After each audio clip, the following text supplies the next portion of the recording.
bagian yang harus diselesaikan oleh seorang arsitek. Nah, tentunya banyak juga miskomunikasi di masyarakat. Arsitektur itu atau lulusannya sebagai nanti jadi arsitek itu tukang gambar. Nah, ya kalau misalnya 6 SKS kalian tahu sendiri kalau dapat nilai C itu agak porak-poranda IPK. Nah, di awal terbentuknya program studi arsitektur itu kita Kalau dari pembahasan Bapak tadi sudah disinggung tentang studio, itu kan berkelanjutan sampai tugas akhir kan. itu kurang lebih mahasiswa yang berjuang itu 7 sampai 8 orang. Nah, seharusnya mahasiswa yang masuk dalam program studi arsitektur tuh kalian harus bangga.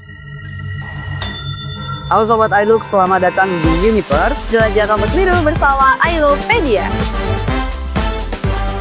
Mendesain, merenovasi, diselesaikan oleh seorang arsitek. Halo Sobat iLook, selamat datang di Universe. Jelajah kampus biru bersama iLookpedia. Aku Ari Popik. Dan aku Dinda Pramudia. Hari ini merupakan episode pertama dari Universe, podcast informatif yang tentunya berisi informasi seputar mahasiswa dan calon mahasiswa yang membahas tentang pengetahuan yang belum banyak disoroti oleh masyarakat awam. Betul, dan tentu aja di podcast Universe ini kita akan mengundang semua narasumber yang berpotensi dan memiliki kualitas yang sangat baik untuk menambah wawasan dan informasi untuk kita sebagai mahasiswa dan calon mahasiswa. Dan pada episode perdana ini teman-teman, kita sudah mendatangkan tamu spesial dari program studi arsitektur, yaitu Bapak Arsitek Abdul Hamid Hakim STMSC selaku koordinator program studi arsitektur, dan Kak Aldi Kembara selaku salah satu mahasiswa dari program studi arsitektur. Betul banget, bagi teman-teman yang penasaran mengenai program studi arsitektur, tonton terus podcast ini, jangan di skip dan tonton sampai akhir.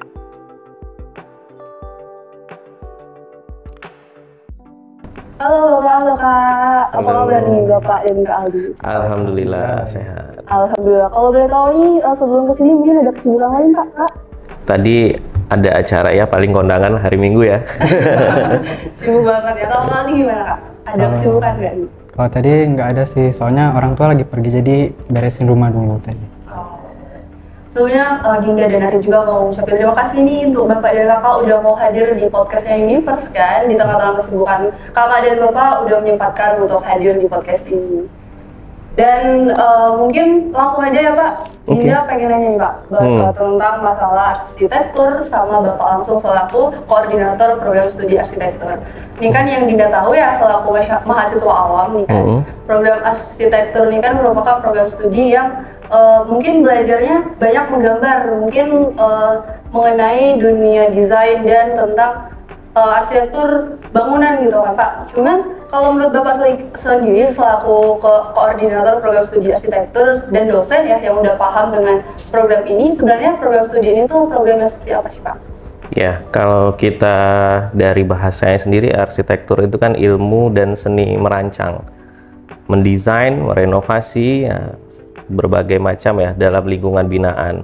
Hal ini tidak hanya dalam spek mikro berupa bangunan saja, tetapi lingkungan juga bagian yang harus diselesaikan oleh seorang arsitek.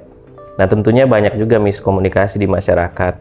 Arsitektur itu atau lulusannya sebagai nanti jadi arsitek itu tukang gambar. Nah, padahal tidak tukang gambar. Kalau tukang gambar mungkin bisa merujuk ke profesi lain, tetapi arsitek itu tidak hanya itu, dia lebih bagaimana merancang ya.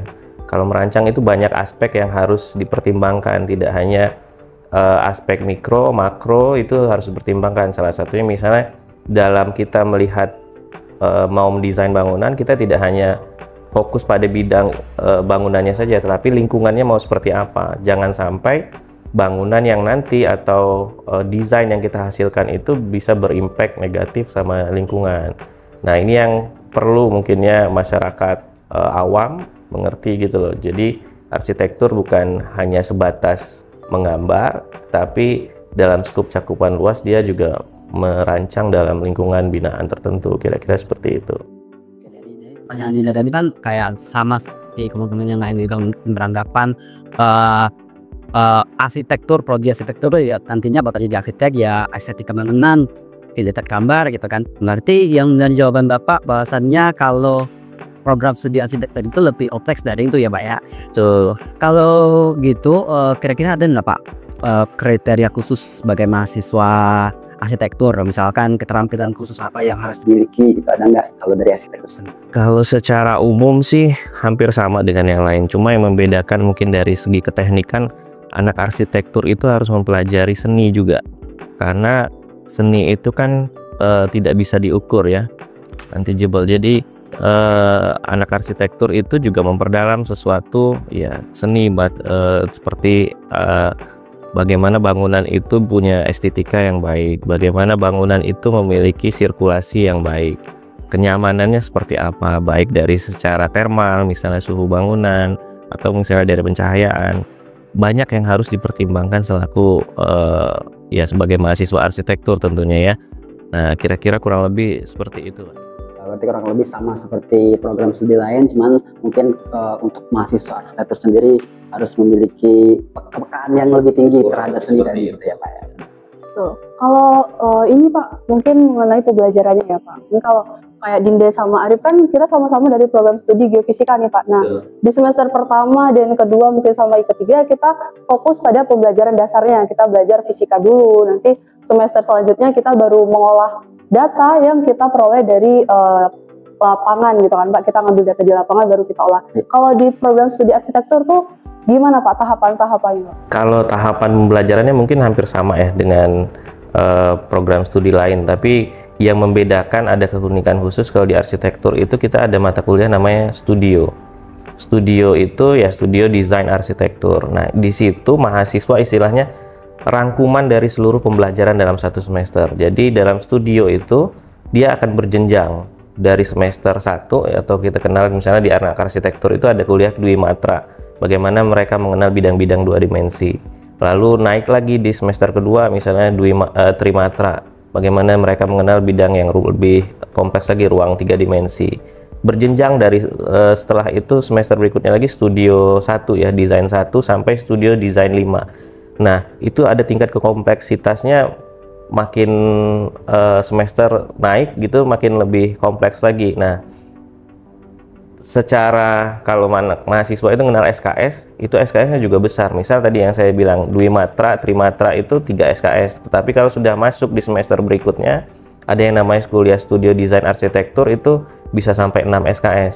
Nah biasa itu jadi mata kuliah favorit sama anak-anak arsitektur gitu, favorit dan juga mungkin yang selalu dinanti lah sama mahasiswa arsitektur. Lalu ada satu lagi kuliah, biasanya pasangan studio itu ada namanya kuliah struktur. Nah 2 kuliah ini biasa kalau di program studi arsitektur itu dia merupakan prasyarat wajib. Jadi kalau tidak bisa melewati satu jenjang tadi, misalnya tidak lulus studio 1, mereka tidak bisa mengambil studio yang berikutnya, studio 2, berikutnya lagi studio 3. Otomatis kalau misalnya mahasiswa tidak lulus dalam fase yang awal tadi, mereka ya otomatis studinya bakal mengulang lah 1 tahun lah, kurang lebih masa studinya bisa lebih itu. Kurang lebih 2 itulah, 2 mata kuliah itu yang jadi kekhususan lah di program studi arsitektur, sekaligus mungkin mata kuliah favorit lah buat mahasiswa program studi arsitektur. Mungkin, 2 tanggapan favorit atau yang paling struggle gitu. Mungkin bisa ditanya sama yang paling struggle itu yang menjadi favorit atau berkesan gitu kan. Nah, memang itu untuk penilaian mahasiswa studi program studi arsitektur itu akan baik dia jika 2 mata kuliah itu nilainya baik gitu, A misalnya gitu kan. Nah itu sudah ketahuan ini kualitas dari mahasiswanya selama mengikuti perkuliahan berarti baik gitu. Bisa jadi indikator utama lah dalam menilai mahasiswa. Ini Pak, kan tadi kata Bapak ada mata kuliah studio gitu Pak. Nah itu tuh apakah di arsitektur sendiri punya emang labnya untuk studio ini, atau ini tuh hanya mata kuliah aja sih Pak, atau gimana gitu Pak? Jadi kalau di arsitektur itu mata kuliah studio itu di misal gini, dalam satu kelas mahasiswa itu ada 40 siswa. 40 siswa itu nanti dibagi dalam misalnya dosennya ada 8, berarti satu dosen itu bakal mengawal 5 mahasiswa. Jadi ini benar-benar jadi kompleks ya studio. Jadi kita benar-benar satu dosen itu mengawal bagaimana proses, misalnya saya sebutkan lah studio 3. Nah studio 3 itu berfokus pada bangunan, struktur konstruksi bangunan bentar lebar, kira-kira seperti itu. Misalnya ngedesain masjid, desain stadion, velodrome. Nah itu dosennya akan mengawal bagaimana proses perencanaan sampai proses akhir. Nah, itu yang berarti mahasiswanya dalam yang 5 mahasiswa tadi itu akan melakukan diskusi, melakukan tanya jawab, eksplor ide dan lain-lain yang dikawal dengan satu dosen tadi. Nah, begitu juga dengan yang dosen-dosen yang lain dalam satu kelas. Nah, kira-kira seperti itu. Itu yang dibahas dari A sampai Z lah kira-kira dalam proses membangun, kira-kira merancang, kira-kira seperti itu. Jadi emang mata kuliah studio ini emang mata kuliah yang diprioritasin gitu ya Pak? Sangat diprioritaskan, karena kalau anak arsitektur studionya itu kurang baik, ya bisa dinilai berarti ya hasilnya juga kurang baik, karena nanti muara akhirnya dari kuliah-kuliah studio ini di arsitektur itu tugas akhirnya by project. Jadi ada 2 di arsitektur itu, tugas akhirnya by project design, yang kedua by riset. Nah, bisa juga riset. Yang kalau by project design, nah kakak-kakak tingkat kalian kalau yang di arsitektur itu dia dikumpulkan dalam satu ruangan, mereka itu istilahnya dalam tanda petik lah dikarantina untuk menghasilkan satu produk desain tertentu. Nah, dengan tingkat kompleksitas tertentu. Nanti di akhir ujiannya dia bakal mempresentasikan desain tertentu. Mereka misalnya mendesain stadion. Nah, desain stadionnya seperti apa, dari konsep, bagaimana konsep ruang luar, ruang dalamnya. Nah, itu bakal mereka jelaskan di proyek akhir. Berikut nanti ada maket lah. Maket atau miniatur ya, Om biasa mengenal. Nah, itu yang bakal jadi produk tugas akhirnya mereka. Selain ya standar ya skripsi ya, dokumen skripsi tentunya. Jadi cukup banyak target kompleks untuk mahasiswa arsitektur menuju fase kelulusan, kira-kira seperti itu. Oke, jadi tadi apa sih namanya ini mata kuliah ya? Jadi masuk ke mata kuliah ini tentunya selain menarik tadi dan diprioritaskan, ya banyak juga minat dari mahasiswa arsitektur. Kalau dari arsitektur UNIP sendiri itu merupakan mata kuliah, memang mata kuliah khusus dari arsitektur, atau memang ini kalau di studi ini seluruh arsitektur di universitas lain juga ada mah? Ini. Iya, jadi kalau di program studi arsitektur itu dia ada perkumpulan namanya APTARI, Asosiasi Program Studi Arsitektur Seluruh Indonesia. Jadi itu standar ya. Jadi arsitek ini sendiri kan salah satu profesi ya kalau kita merujuk lagi. Jadi memang ada standar untuk belajarnya seperti apa. Jadi sudah disepakati. Nah, sama seperti saya jelaskan tadi, misal tidak hanya sekedar ya apa ya mereka belajar, tetapi lebih jauh. Yang unik dari program studi arsitektur itu nanti mereka bisa jadi arsitek dalam tanda petik ya, karena gini, arsitektur itu salah satu program studi di teknik yang memiliki profesi yang spesifik. Jadi menuju tanda petik gelar arsitek itu tidak sembarang orang yang bisa. Jadi lulusan arsitektur itu SARS-nya. Jadi kalau misalnya mereka menghasilkan desain rancangan, anggaplah misalnya Aldi mendesain satu rumah. Seolah-olah Aldi misalnya merancang mengklaim itu desain rumah saya. Nah, itu tidak bisa, karena untuk mengklaim diri Aldi sebagai arsitek itu ada proses lebih lanjut. Jadi tidak hanya kalau yang lebih umum lah saya jelaskan, misalnya di kedokteran ya, selesai dari kedokteran misalnya sarjana kedokteran. Di arsitektur seperti itu, sarjana arsitek. Nanti mereka melalui proses nanti namanya magang 4.000 jam atau 2 tahun, atau di kedokteran misalnya koas. Nanti baru ada ujian kompetensi lainnya, hasil akhirnya nanti akan ada gelar profesi khusus yang diakui pemerintah. Nanti akan ada gelar AR atau arsitek di depan namanya. Nah, makanya itu saya bilang di awal tadi, di program studi arsitektur itu kuliah studio tadi itu benar-benar harusnya jadi favorit. Harusnya mahasiswa arsitektur itu udah cinta mati lah. Karena ya kalau misalnya 6 SKS, kalian tahu sendiri kalau dapat nilai C itu agak porak-poranda IPK itu kan. Iya, jadi itu tantangan terbesar lah mahasiswa program studi arsitektur. Bagaimana mereka bisa mendevelop dirinya sendiri agar kuliah studio dan strukturnya bisa baik gitu. Jadi keluar dari program studi arsitektur, mereka bisa lah dalam skop merancang, mendesain yang memikirkan dari sisi arsitektural ya. Berarti emang di produk arsitektur ini dari awal sampai akhir untuk mendapatkan itu emang sangat kompleks ya Pak Jen. Butuh keuletan dari mahasiswa mungkin ya, kompeten ya. kerajinan. Tapi Dinda ada sedikit tertarik tadi kata Bapak ada yang namanya karantina nih Pak kan. Nah, program Dinda sendiri dan mahasiswa pun kebanyakan nggak ada kan karantina. Betul. Pak, kalau di arsitek kenapa sih Pak bisa diadain karantina dan seberapa lama untuk karantina? Iya. Jadi kalau saya boleh cerita, memang yang mengkarantinakan mahasiswa tugas akhir itu hanya program studi arsitektur. Kenapa? Karena kita dulu ya dosen-dosen program studi arsitektur itu kan tidak ada yang dari Bengkulu ya ngambil studi S1-nya. Jadi memang di arsitektur itu sendiri, di program studi arsitektur di tugas akhir memang mahasiswa itu diminta ya fokus kalau dalam satu ruangan. Kalau saya dulu memang ada lab akhir sama seperti yang sekarang. Jadi mahasiswa memang berkumpul di situ menyelesaikan proyek tugas akhirnya, lalu dari situlah mereka bisa asistensi, diskusi dengan dosen pembimbingnya. Nah, tujuannya itu tadi supaya dari program studi sendiri bisa mengontrol sejauh mana. Jadi memang di arsitektur itu sendiri kita ada jadwal-jadwalnya. Kalau mahasiswa misalnya ujian proposal itu udah ketahuan tuh, itu bakal ada di bulan Desember. Setelah itu 3 bulan kemudian mereka harus seminar hasil, 3 bulan kemudian harus akhir. Nah, itu memang dikumpulkan mahasiswa dalam studio itu, tujuannya itu tadi supaya bisa mengontrol. Dan alhamdulillah sampai hari ini target capaian lulusan program studi arsitektur ya termasuk yang terbaik lah di Fakultas Teknik. Oke, nah kita sekarang berbicara terkhususnya arsitektur Universitas Bengkulu ya. Kan banyak juga arsitektur di program studi arsitektur yang ada di Universitas Lafayette.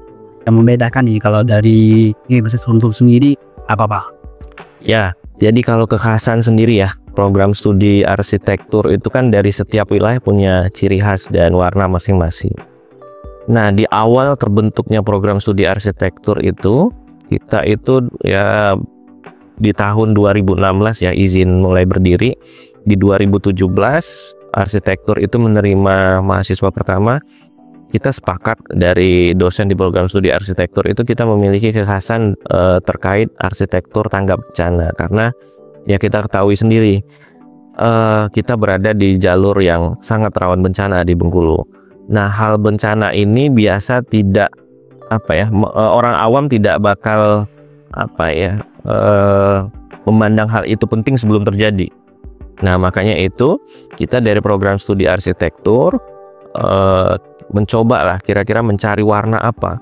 Nah, kebetulan waktu itu kita, setahu saya ya, di Indonesia dulu arsitektur tanggap bencana mungkin program studi arsitektur yang pertama. Setelah itu baru setahu saya mungkin di Universitas yang di Palu, Tadulako di Palu itu merubah konsentrasi fokus dari lulusan mereka ke arsitektur tanggap bencana juga, karena setelah kejadian yang gempa dan tsunami di Palu.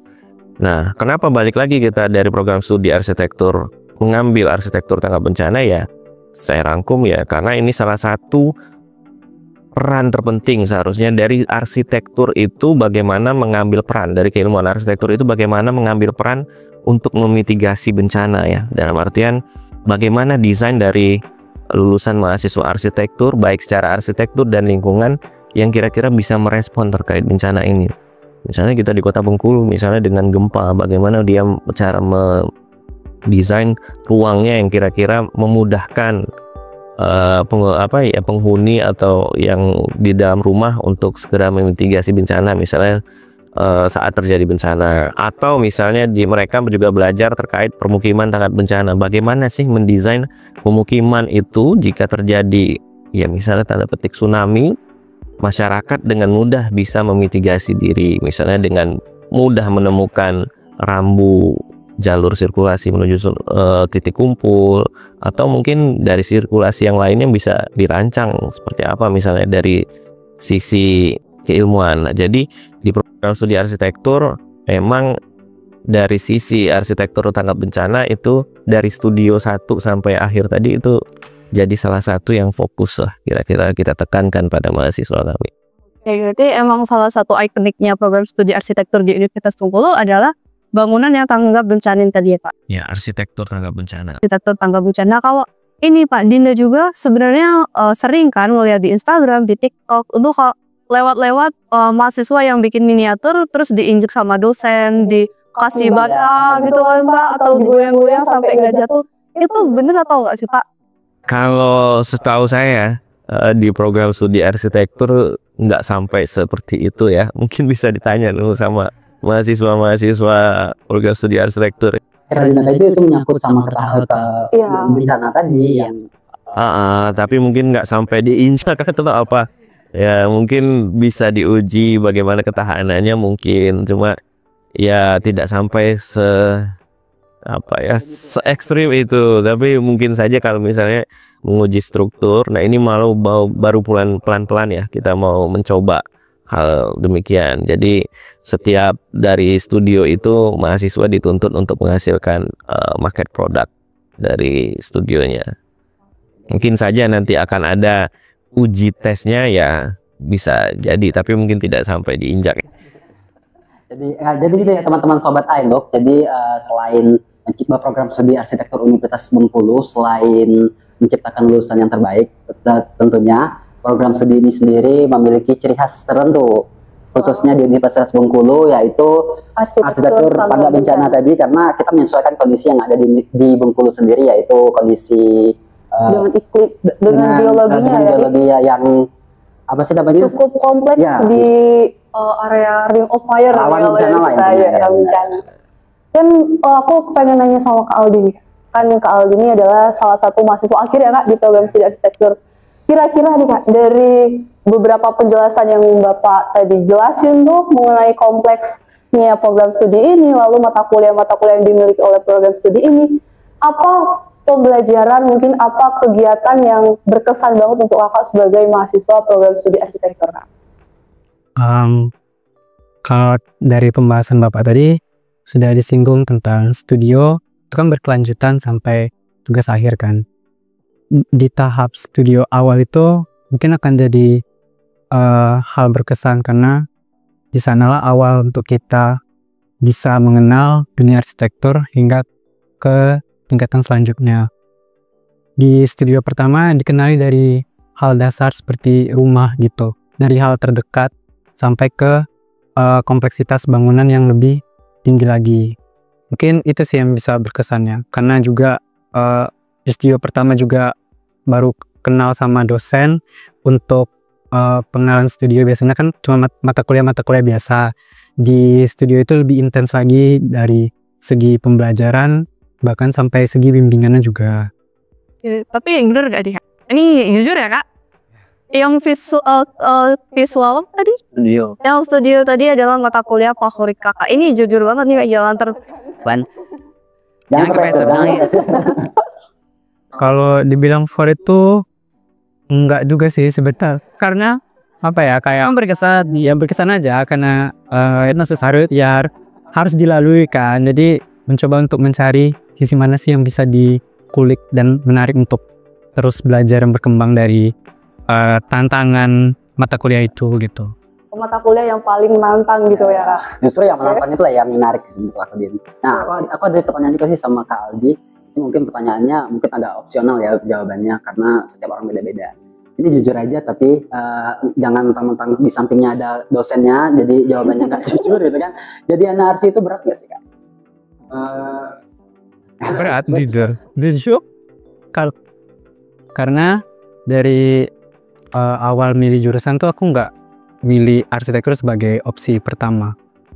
Memilihnya yang lain, ilmu sosial bahkan ilmu komunikasi. Cuman karena harus diskusi sama orang tua dan background orang tua juga ada di ranah teknik, lebih mendukung ke arsitektur. Cuma sejauh ini sih kemarin kan kata Kak Adi sendiri itu nggak kepikiran, lebih ke minatnya lebih ke yang lain gitu kan, nggak di arsitektur sendiri. Nah sejauh ini kira nyesel nggak masuk arsitektur? Siapa tahu kan calon mahasiswa lain kan yang mungkin belum tahu pantek yang misalkan dia awalnya mau ke yang lain terus tiba-tiba dengan jawaban Kak Aldi memilih arsitektur nih. Sejauh ini gimana tuh? Atau mungkin sejauh ini Kakak bersyukur gitu kan, bangga udah ngasih program studi arsitektur. Maksudnya dijelasin Kak, ini kan jujur ya Kak? Kayaknya kita yang lebih ngasih pressure deh sama Kak Aldi. Sebenarnya di awal-awal semester tuh emang agak nyesel sih gitu. Bahkan sempat kepikiran ingin tes lagi, cuman nggak memungkinkan situasi dan kondisi. Tapi semakin lama bertambah semester dan kesulitannya juga bertambah, jadi coba untuk menerima takdir ini, karena kan manusia kan cuma bisa berencana, Tuhan yang menakdirkan. Jadi coba untuk legowo lah sampai ke tahap akhir ini gitu. Oke, jadi berarti dari proses itu sampai akhirnya sampai sekarang mungkin Kak Aldi sendiri udah nerima ya, udah siap banget udah untuk menjadi arsitek mungkin kita sampai di jenjang itu nantinya. Kalau misalkan kita mungkin membahas daya tarik ya Pak, pasti program studi arsitektur apalagi yang udah dijelasin tadi kan Pak, pasti memiliki lah yang namanya daya tarik dan pembeda gitu kan. Cuman kalau misalkan daya tarik mengenai prospek kerja nih Pak, nah kira-kira selain menjadi arsitek gitu kan, apakah ada prospek kerja lain yang bisa dimiliki ataupun menjadi sebuah capaian untuk anak arsitek? Ya, mungkin dari daya tarik dulu ya. Saya perlu sampaikan juga nih sekaligus ngajak mahasiswa saya itu untuk lebih semangat lagi kuliah.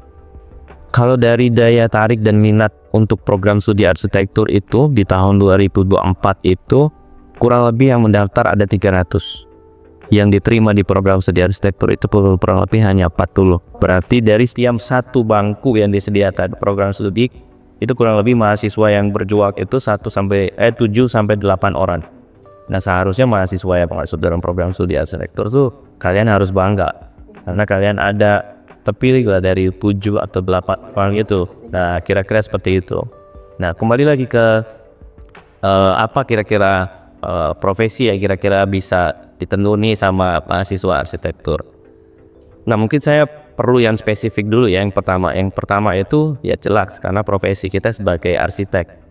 Sampai sejauh ini lulusan program studi arsitektur itu terakhir ya kami ngedata di prodi itu kurang lebih hampir 90% lulusan itu linear dengan keilmuan yang mereka ambil di program studi arsitektur. Jadi rata-rata mereka bekerja di lingkup arsitektur sampai hari ini. Makanya tadi kalau ditanya lingkup apa, alhamdulillah sampai hari ini mahasiswa di prodi arsitektur itu mereka istilah istiqomah, masih istiqomah di program studi arsitektur. Karena kenapa? Saya ngutip dari Prof. Yandi, dari Profesor Arsitektur dari UI.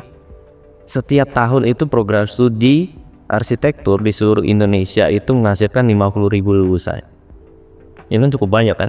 Kalau di arsitektur UNIP itu kurang lebih mungkin setahun itu karena kita mahasiswa kita satu kelas mungkin 10 sampai 20 siswa per tahun. Nah, tetapi kebutuhannya di Indonesia itu kata Prof. Yandi kurang lebih 200.000 per tahun untuk lulusan program studi arsitektur. Jadi ini pangsa yang pasar yang cukup besar ya. Ditambah lagi setelah ada Undang-Undang Profesi Arsitek tahun 2017 itu yang mewajibkan ya istilahnya yang boleh merekomendasikan atau mengurus surat kelayakan izin bangunan itu hanya arsitek, tidak bisa lagi selain arsitek. Di Bengkulu sendiri arsitek yang benar-benar yang sudah terlisensi dengan ya misalnya memiliki suratan dari registrasi arsitek SRA itu kurang lebih di bawah 20. Dan dengan provinsi yang seluas ini 20 itu masih sangat kurang. Makanya ya kami pun dari program studi berharap mahasiswa di arsitektur itu tetap istiqomah di jalur keilmuan arsitektur gitu kan. Karena sangat banyak potensi yang bisa mereka kembangkan dari khasan sendiri kita di Bengkulu gitu kan dari sisi arsitektur. Kembali ke misalnya apa yang kira-kira bisa mereka tekuni yang lainnya sangat banyak karena arsitektur itu tidak hanya bicara ya arsitektur saja, misalnya lingkungan mereka bisa mendesain landscape, mereka bisa menjadi ya part of dari urban planner misalnya, urban designer, kira-kira seperti itu. Dari keilmuan ini mungkin ada juga beberapa lulusan arsitektur ya, ada juga yang jadi misalnya pimret dari salah satu media misalnya Ibu Imelda Akmal itu salah satu jadi apa ya misalnya jurnalis arsitek, kira-kira seperti itu. Karena di arsitektur itu ya bisa kalian lihat sendiri ya kemampuan mereka nih ya dari segi audio visual dan lain-lain kan ya mereka dituntut karena untuk menghasilkan salah satu produk di arsitektur itu ada yang namanya membuat animasi. Jadi otomatis keilmuan dia jadi bagaimana mengkomunikasikan dan mempresentasikan desain itu ya cukup luas. Jadi bisa ya mungkin bisa banyak lah ya, mereka bisa memakan lah nanti kalau misalnya udah tamat untuk keilmuan ini. Lagi di zaman sekarang yang teknologinya udah marak banget Pak ya, mungkin sangat linear lah dengan arsitektur yang tadi tentang desain tadi, tadi tentang animasi tadi. Nah, jadi selain dari arsitek menjadi profesi arsitek sendiri, program studi arsitektur ini memiliki prospek kerja yang luas tentunya Pak ya, karena bisa jadi kata yang Bapak tadi kayak desain interior atau desain yang lain-lain gitu kan. Jadi teman-teman sobat adik di rumah, program studi arsitektur itu tidak hanya menjadi arsitek, jadi banyak prospek kerja yang lain yang tentunya sangat menarik. Kalau untuk Kak Aldi sendiri nih, iya emang kita tahu ya Kak, mungkin program studi arsitektur adalah program yang bakalan meluluskan mahasiswa menjadi arsitek, tapi kampusnya gitu ya. Iya, betul kan. Cuman setelah sejauh ini Kakak melewati perkuliahan, apalagi sekarang di semester akhir, kira-kira apa Kak yang Kakak pengen menjadi bekerja seperti apa, mungkin di mana sebagai lulusan? Harapan ke depannya kira-kira mau kemana? Kalau untuk harapan lulus ya sebisa mungkin untuk di awal ini ya linear lah dengan jurusan gitu ya. Gitu ya. Jadi mungkin junior arsitek gitu, atau mungkin asisten apa gitu. Sama mungkin kalau misalnya nggak tercapai juga, seenggaknya masih beririsan lah dengan dunia kreatif ini. Contohnya aja kayak desain grafis bisa juga, atau mungkin di bidang-bidang lain gitu. Oke, jadi semoga setelah kan udah semester akhir juga Kak Aldi ya, jadi setelah ini bisa mendapatkan kerjaan sesuai dengan harapannya. Oke teman-teman, kita udah cukup banyak menggali informasi tentang program studi arsitektur. Jadi sebelum kita mengakhiri sesi podcast kita pada hari ini, kami tim IDPLIA udah nyiapin games yang tentunya seru banget. Apa tuh gamesnya? Games ini namanya Yes or No. Nah, jadi ini gamesnya adalah games Yes or No, Pak. Jadi nanti kita berdua akan ngasih beberapa pernyataan yang diawali dengan kata Yes or No. Nanti kalau kakak sama bapak setuju, boleh diangkat token yang warna biru yang yes, kalau enggak yang warna merah. Dan nanti di akhir Pak, kita games ini spesial banget karena nanti di akhir kita akan kasih rating untuk bapak sama kakak. Apakah berdua ini kompak atau enggak sebagai dosen dan mahasiswa gitu kan, Dip? Jarang-jarang kita ngasih sama dosen guys ya. Betul banget. Dan nanti diangkat bersamaan ketika selesai hitungan ketiga. Oke, jadi aku mulai dari pertanyaan pertama. Kalau setuju angkat yes, kalau nggak setuju angkat no. Oke, program studi arsitektur merupakan program studi yang asik. Angkat dalam tahun ketiga 1, 2, 3. Oh oke, jadi kompak ya guys ya, benar. Jadi tervalidasi kalau program studi arsitektur udah merupakan program studi yang sangat asik. Oke, pertanyaan kedua, Din. Pertanyaan kedua, yes or no? Kalau anak kasih harus pintar gambar. 3, 2, 1. Aduh, kontrak. Ini karena nggak keempat. Itu gimana nih? Yang sebenarnya harus pintar gambar atau enggak nih Pak? Kalau dalam artian pinter itu kan ya relatif ya, tapi minimal bisa sedikit-sedikit. Karena nggak mungkin dong kalau misalnya ada permintaan klien seperti apa kira-kira, kan harus buka komputer atau laptop dulu kayak jadi sedikit-sedikit. Untuk kalau dari Kak Aldi nih, Kak No, apakah punya statement sendiri Kak? Sebenarnya ya relatif. Intinya harus bisa, nggak harus yang jago banget tuh enggak, cuman seenggaknya udah ada bisa nuangkan ide lah ke dalam bentuk sketsanya gitu, dan bisa ngejelasin gambar itu apa gitu. Sebenarnya yang penting pengen belajar terus aja ya, dan suka, nggak harus bisa tapi suka gambar gitu. Karena kalau suka biasanya mereka menggali lebih dalam mengenai gambar gitu. Jadi teman-teman jangan takut kalau misalkan nggak punya skill yang bagus banget untuk menggambar. Kalau suka menggambar atau punya skill dikit aja, bisa kok bergabung di program studi arsitektur. Oke, pertanyaan ke selanjutnya. Yes or no, program studi arsitektur itu mahasiswanya harus punya laptop yang spek tinggi. 3, 3, 2, 1. Aduh, ini beda lagi. Gimana nih? Kontra lagi nih. Mungkin kalau dari Kak Aldi dulu deh. Gimana Kak? Kenapa? Kenapa yes Yohan? Karena harus ada spesifik tertentu kan untuk bisa menunjang pendukung untuk beberapa softwarenya gitu. Ada minimumnya gitu. Jadinya biasanya, dan itu juga levelnya mahal gitu dan tinggi-tinggi juga. Jadi wajar gitu dia. Kalau dari Bapak sendiri gimana, Pak? Iya, saya nggak jawab no tadi karena saya ada satu mahasiswa saya itu dari semester 1 sampai semester 8 dia tidak pakai laptop sama sekali. Oh iya Pak. Jadi itu tadi dia punya geng lah atau teman dalam circle-nya dia, ya sudah di setiap dia saya tanya gimana cara kamu mengerjakan tugas. Setiap teman saya tidur, disitulah saya mulai kerja Pak. Nah, apakah harus berspektif dan lain-lain?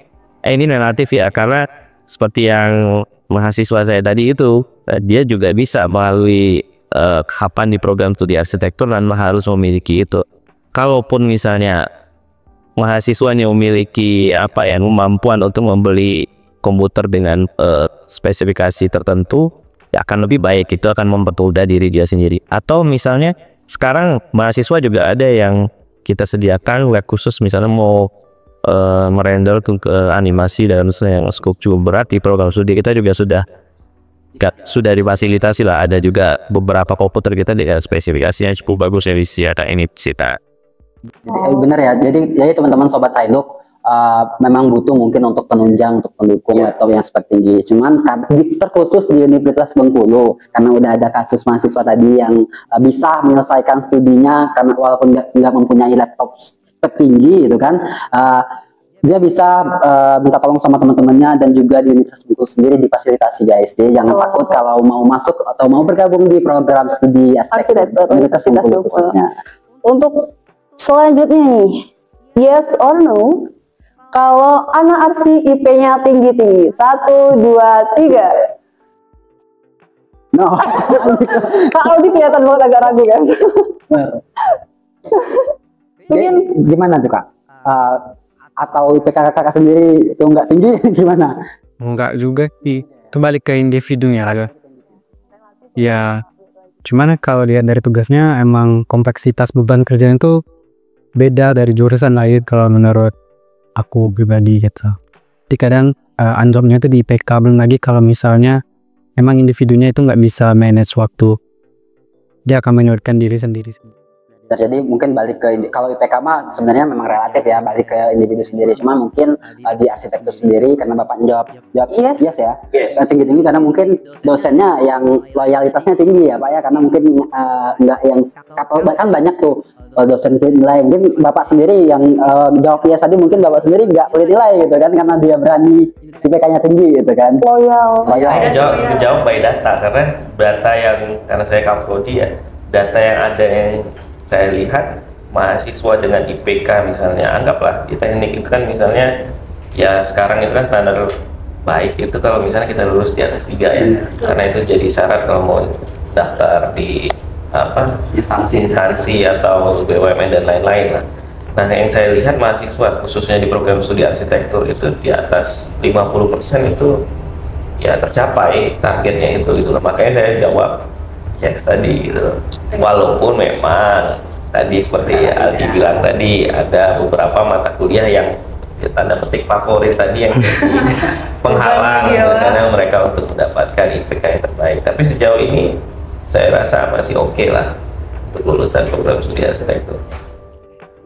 Jadi selain dari apa sih namanya relatif tadi, berarti terbukti dong kalau dari data yang Bapak jelaskan tadi bahwasannya mahasiswa di program studi arsitektur ini cukup mampu untuk melewati itu kayak walaupun dengan struggle itu kan, karena udah ada datanya guys. Karena emang dari awal juga untuk masuk kelas itu lumayan sulit ya Pak, kita harus melawan beberapa calon mahasiswa yang kata Bapak tadi passing grade-nya udah tinggi kan, dari 300 peminat yang diterima cuma berapa puluh orang gitu kan.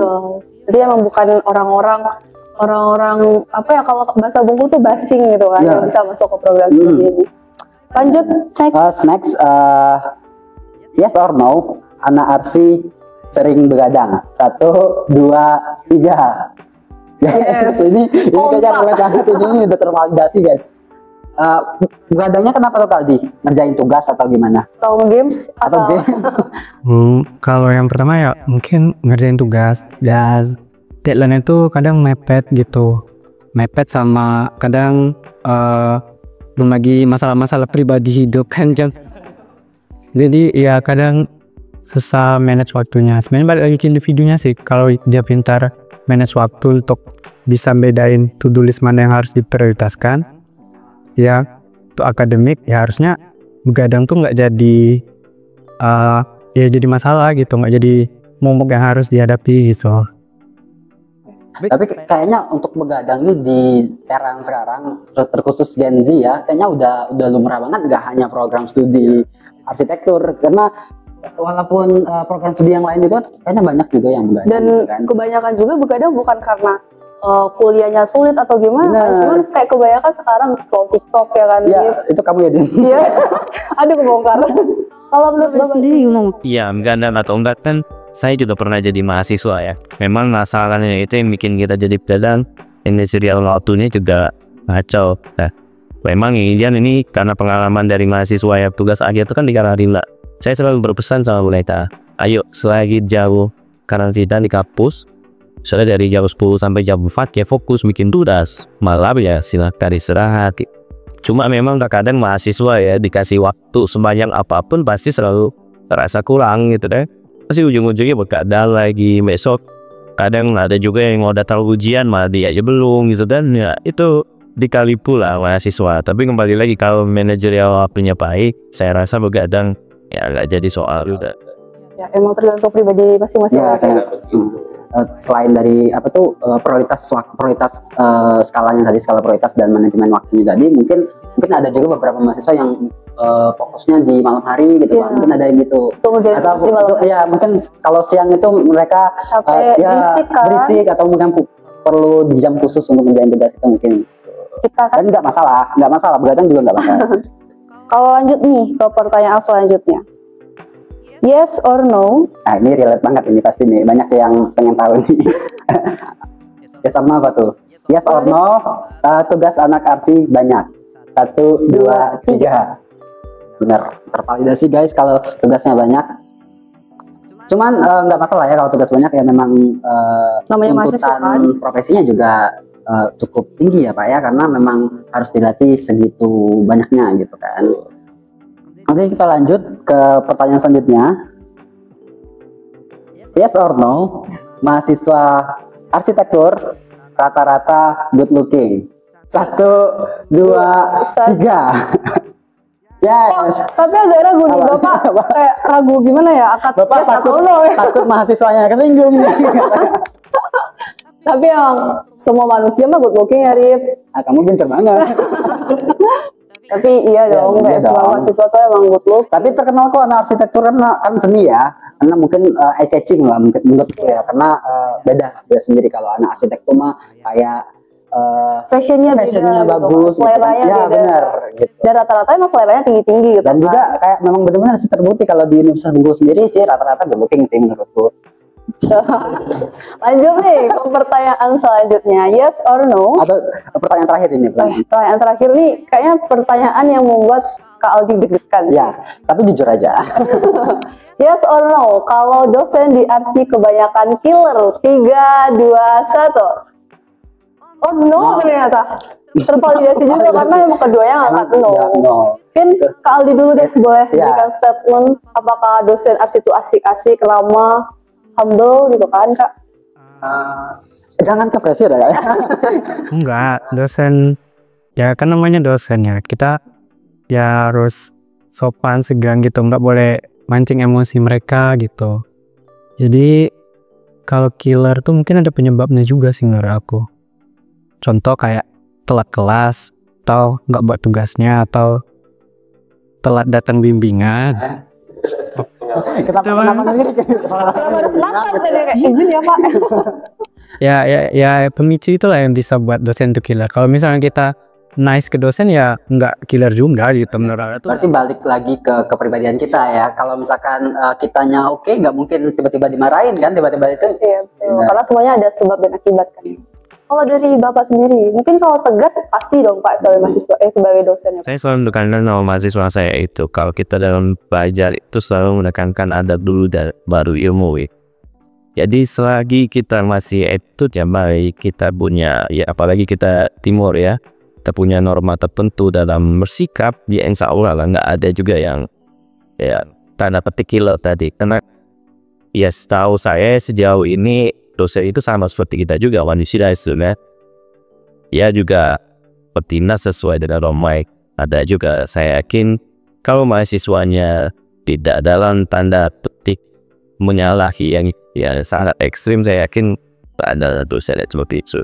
Mungkin saja ada ya tergantung nilai dosen. Yang terpenting nggak di program studi arsitektur gitu.